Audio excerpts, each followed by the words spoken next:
and you're listening to a WNBA State of Mind. Stay tuned for a short commercial break.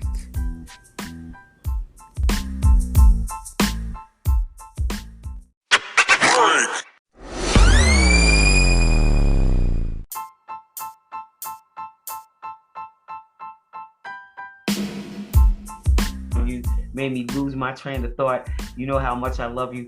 Great show. Coach, before all of this, right, you were an outstanding player out of Drexel Hill, Pennsylvania, and then played for an excellent coach in Kathy Rush at Immaculata College, alongside some great players like Rainey Portland and then Teresa Sprents, who won 3 consecutive national championships. Now, I don't know which one you were a part of, but I know from 72 to 74.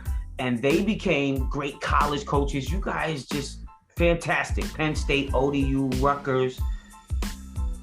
Take us back in time. Share a story or two.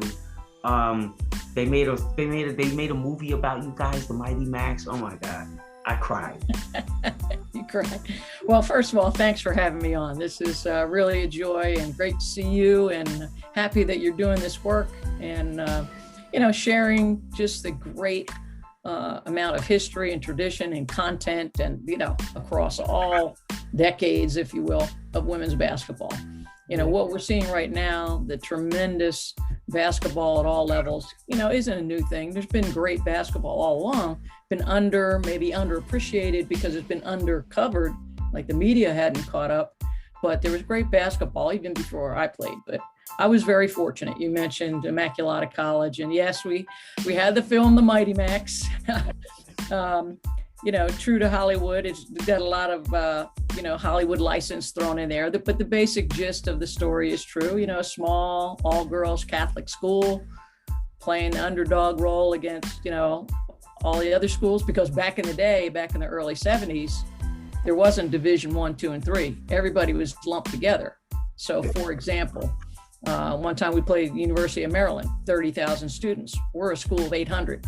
Like, that just doesn't happen anymore, But back in the day, that's kind of how it was. So anyway, Kathy Rush was our coach. And, I was a senior in high school, Adrian, actually, when they won their first championship.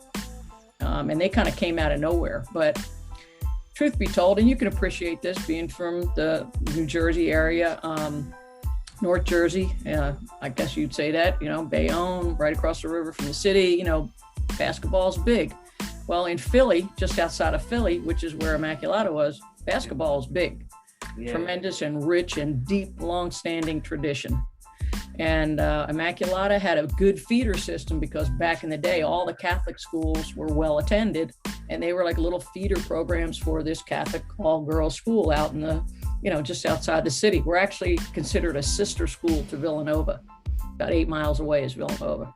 So way back then, 40 years ago, they started being successful. Kathy's influence was tremendous, and we got some players, and you get great coaching with great players, all of a sudden magic can happen. And so it did. So when I was a senior in high school, Immaculata won its first championship. And, I didn't know what I wanted to do. I just wanted to, make a difference with young people. And, I thought phys ed, I'll go to Westchester State. At the time, that was the big rival for Immaculata. And I'll go there and be a phys ed teacher. But my heart wasn't in that. I wanted to coach basketball or be involved in basketball. Coaching at that time wasn't really a career. It was an avocation, something you could do on the side. So anyway, I actually enrolled at Westchester State for about 4 or 5 days. And I'm like, I'm in the wrong place. This ain't me. So I left, went over to Immaculata. The rest is history. I stayed there and we won 2 more championships. So during my 4 years in college, we won 2 national championships and lost in the championship game. So I had the really good fortune of playing in 4 championship games as a player. Now, some people would challenge you and say that, she couldn't shoot, she couldn't throw it in the ocean from the beach, which might be true. I wasn't quite that bad, but I could drop a dime here and there, and I could play some defense. So, it was fun. We had great teams with a terrific coach who molded us and helped us prepare us for life after basketball. And for the three of us, myself, Teresa Grants, and Renee Portland, it wasn't life after basketball. Basketball became it. And about my junior year in college is when I realized, hey, I could coach for a living. Okay, that's really what I want to do. So that's kind of my story going back to that time. Wow, and that is a fantastic story. And for anybody who just chimed in, you're listening to a WNBA State of Mind. I got my coach, Marianne Stanley, on here from back in the day. They Old Dominion won a national championship with you in 1985 as a freshman, and I could never put it all together until I watched the Mighty Max. And then I was like, oh, that's why she had me there shooting free throws without a basketball. Working on that form.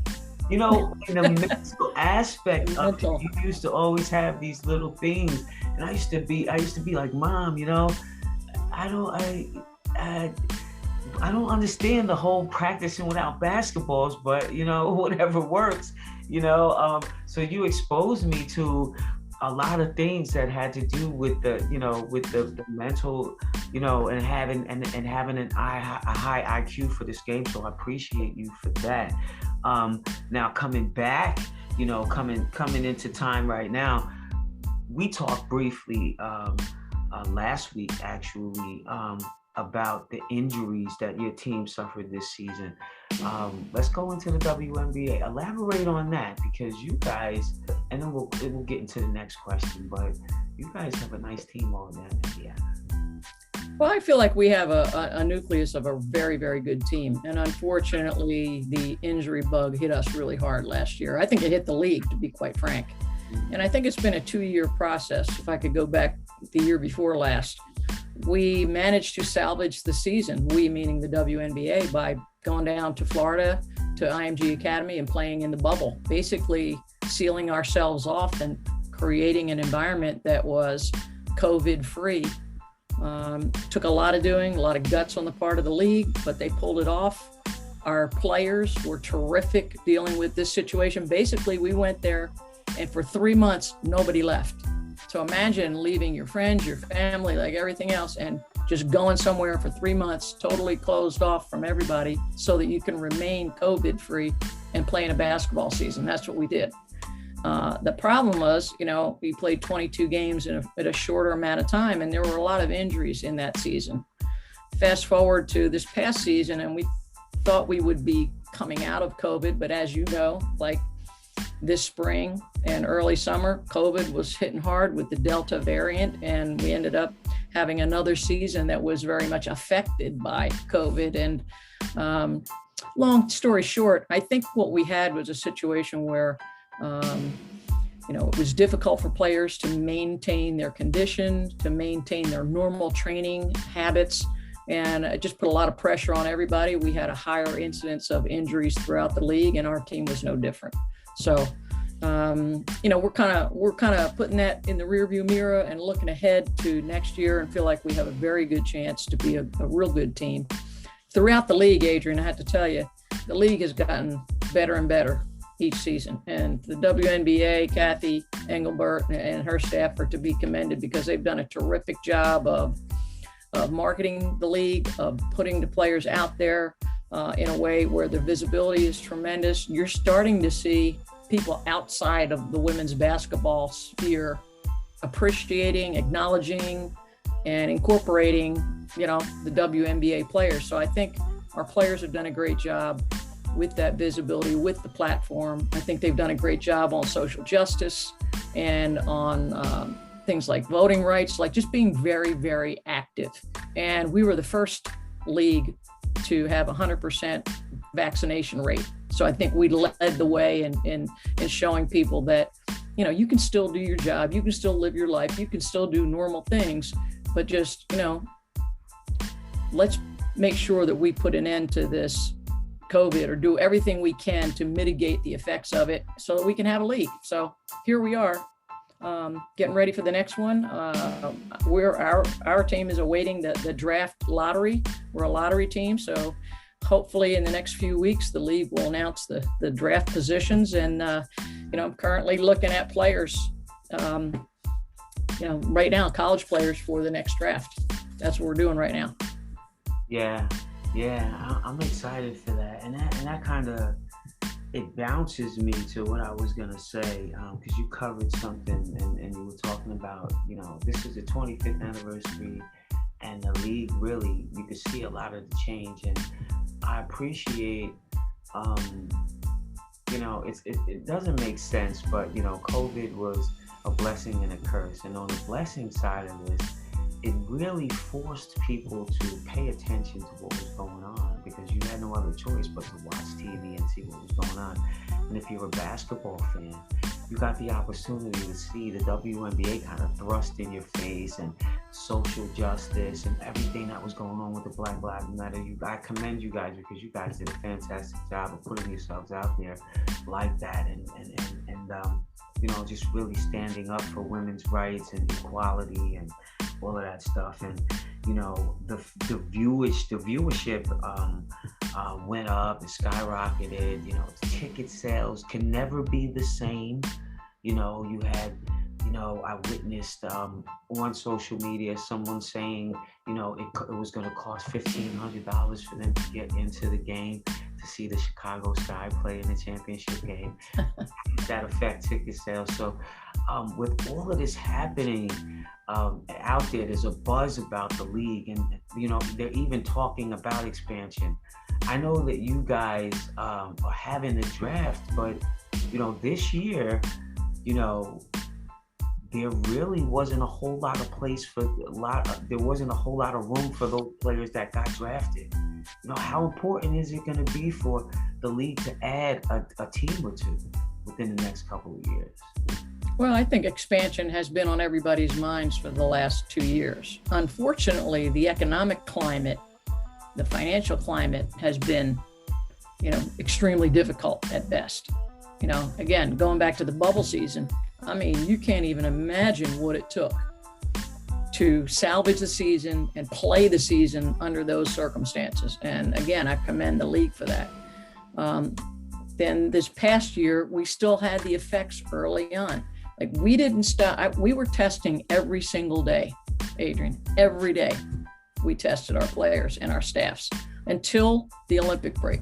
That's when, things calmed down and we started seeing progress in terms of, COVID cases and that type of thing. And so it took that long for us to get past some of the things that were holding the league back from being able to push forward with things like aggressively going out and seeking new ownership.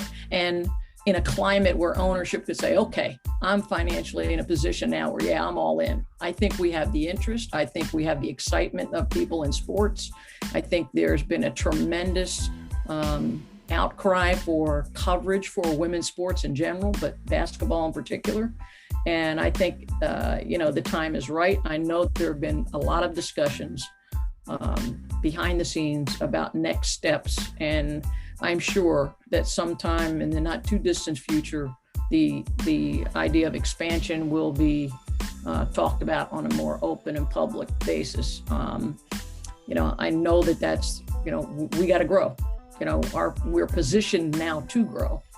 And if we can continue to keep this COVID down so that, people can attend games and you can have all the traditional, if you will, backdrop and enhancements to the game, you're going to see it. But everybody wants expansion. There's no doubt about that. It has affected the ability to add players to our league, no question, because typically, new players have to beat somebody out for a spot, or there had to be people retiring. There's not a whole lot of retirements going on.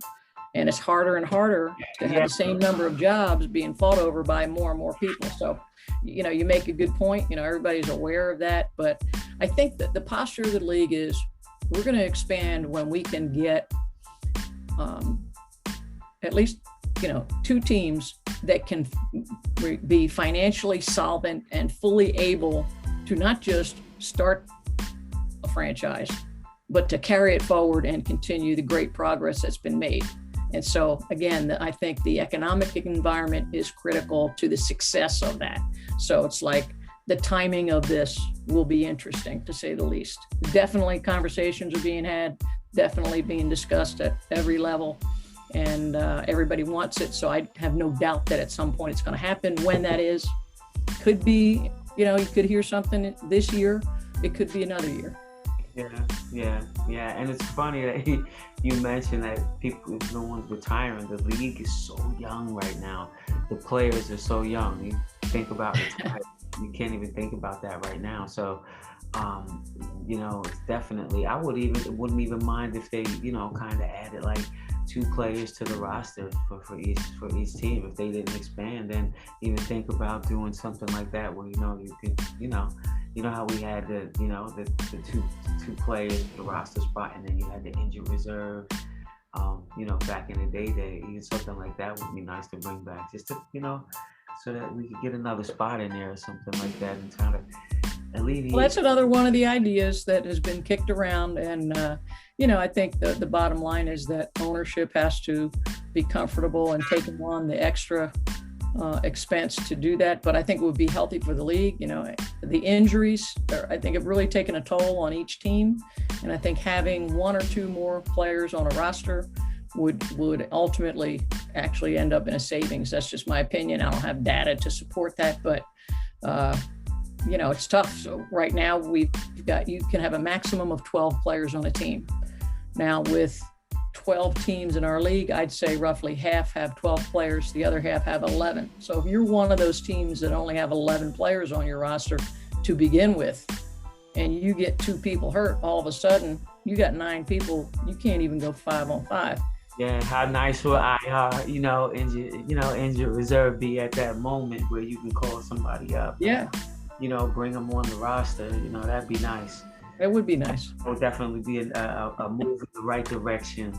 Maybe you can start a campaign to rally that that idea. Push that idea. Every time I have someone on the show, they're like, "Oh, maybe you can start that." I'm like, "Hey, listen, we need to help you with the ATV." Oh, goody, maybe you should start that. Okay.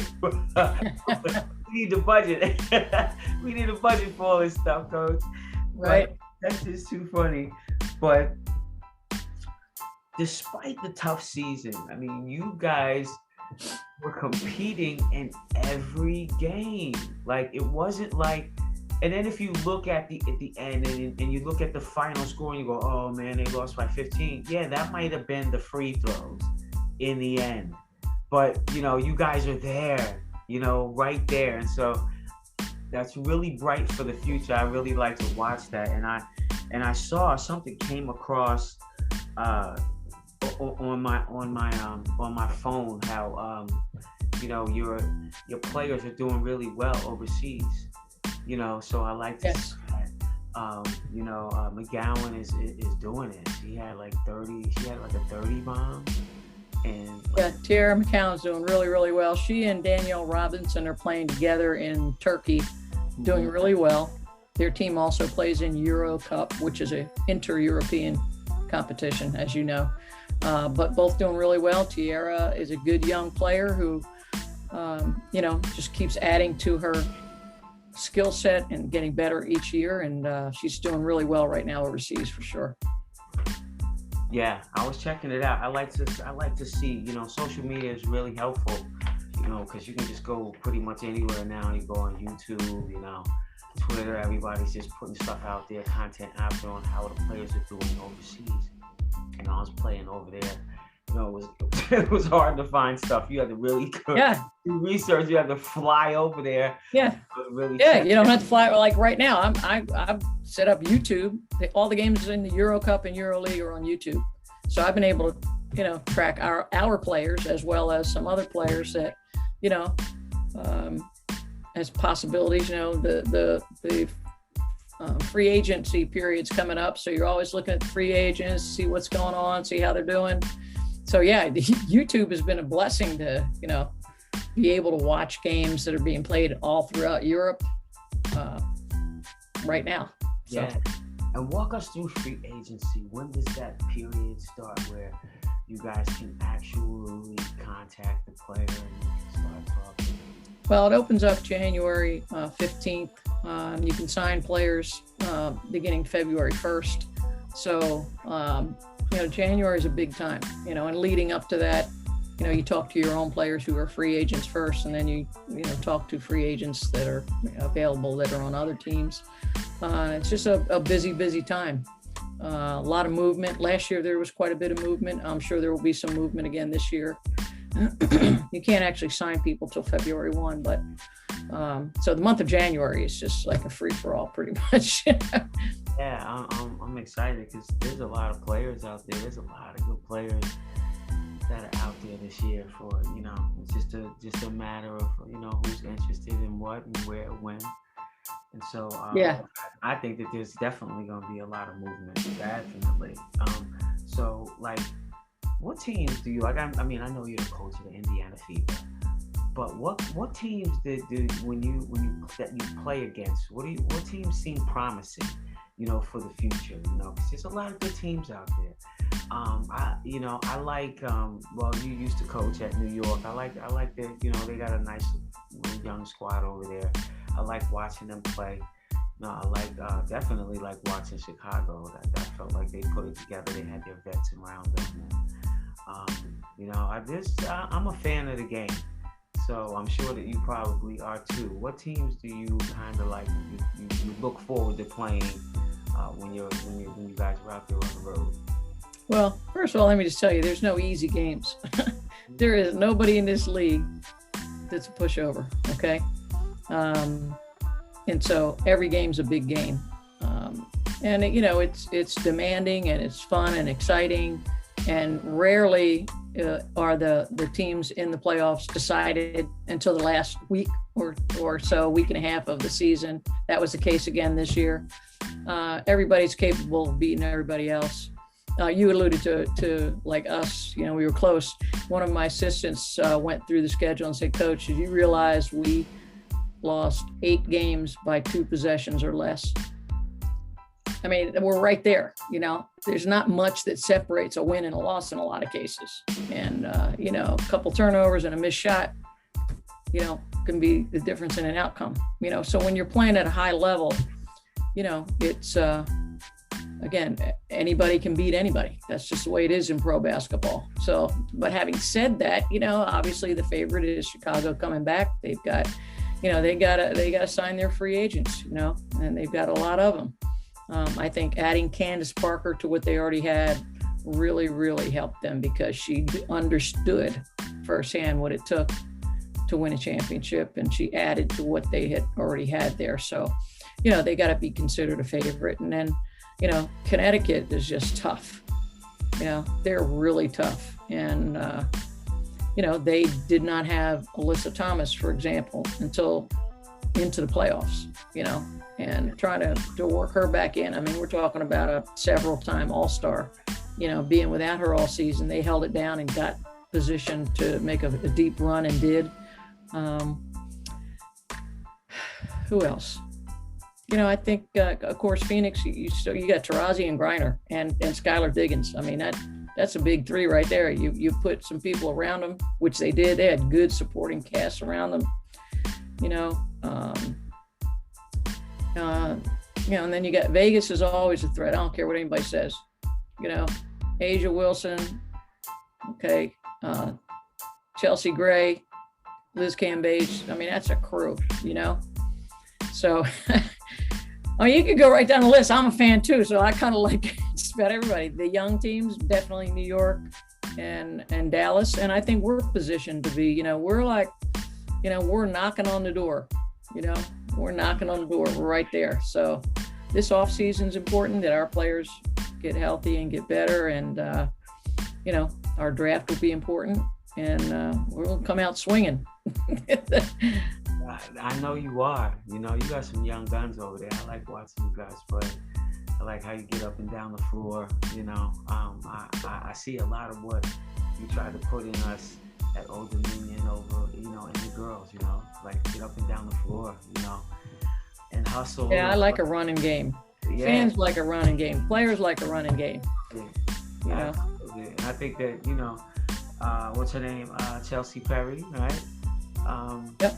You should have her back and healthy. So, Yeah, Chelsea Perry's a good story. She went to UT Martin, was one of the better shooters for a 3-4 type player, I thought, coming out of college last year. When we brought her back, she was doing really well and then tore her ACL during the break. And I'd venture to say that, we probably would have been 4 games better had she not gotten hurt. So we're excited. That's a big difference. Yeah, when you're that close and you miss somebody who has that ability, makes a difference. We also lost Betty Hattar to an injury. Betty is 6'10", plays on the Sopron team in Hungary, plays on the Hungarian national team, doing great overseas right now. She went home with a ankle that needed surgery after about 10 games. So, it was just a tough year with impact players, being sorely missed. Julie Aleman, who starts at point guard for the Belgian national team, didn't come over because she was playing in the Olympics all summer. So when you start talking about Olympian here, European All-Star there, and an up-and-comer, and you don't have them at all for the second half of your season, it made a big difference. So not offering excuses. Our guys, I'm real proud of our team because they fought. We were in every game. Truth be told, the last 4 games of the year, we played with 7 players. And the very last game, we played at Chicago with 6 people. That's how bad the injury bug hit us. So we're going to have a full complement of healthy players going into this coming season. Absolutely. That's a serious crunch right there. So, it's scary to think about what we could be like if we keep everybody healthy. You know how to win the championship with 8. I don't know about 6. 6 is still tough. 6 is a little tough, man, and that's funny. I have to ask you this question. If you had it, if the league came to you and said, Coach Stanley, give me 2 cities that we can have a WNBA team at, what would be those 2 cities that you think would flourish with WNBA team? There's a lot of candidates, honestly, Adrian. I think we need another West Coast team. And ever since the Sacramento franchise folded, like that, the Bay Area has always supported San Jose professional basketball. I think that area, there's been a lot of talk. I don't know how strong the talk is, but there's been, talk and stuff out there on social media about Toronto, maybe. We'll see. Maybe with Drake, you gonna step up or not? What is it? What are you gonna do? You know what I'm saying? I wouldn't mind them going back to Miami. Well, come through Miami. Yeah, I think Miami. Successful down there. They're anywhere in the SEC area. You've got such great fandom. With South Carolina, Kentucky. Louisville, Nashville. You got a lot of places. I just don't know. Yeah. I think it's got to be a place where there's an ownership group that has a real commitment to this for the long haul, and wherever that is, let's go. Let's make it happen. Let's make it happen. Miami would be nice. I wouldn't mind taking a trip to Miami. Okay. A couple times a summer. That'd be nice. Yeah, right? I could tell you. And I appreciate you coming on this show, Coach Stanley, as we close it out. WNBA State of Mind. I'm here with Coach Marianne Stanley at Indiana Fever. Make sure you check them out. Coach Stanley, how can people follow the team on social media? Where, how? Oh, now see, you're going down that road. I don't even, I know we've got WNBA.com, indianafever.com. You know how to find us. You're on Instagram, Twitter, the league website. Yeah, for the most part, you guys are out there. So make sure that you go check them out. Coach Stanley, I appreciate you coming on the show, spending time with me on a good Sunday. Thank you, Adrian. This has been a lot of fun. And let's keep our fingers crossed for a great lottery, draft lottery. Yes. And I'm hopeful that everybody's had a real nice Thanksgiving and looking forward to the holidays upcoming. I know. I can't take any more eating. enough leftovers. That's it. That's it. I'm not even taking them anywhere with me. I woke up to leftovers today. I was like, that's it. All right. It's Sunday. It's Sunday. That's it. Sammy Sosa. All my people out there. Peace out. I'm gonna turn the recorder off.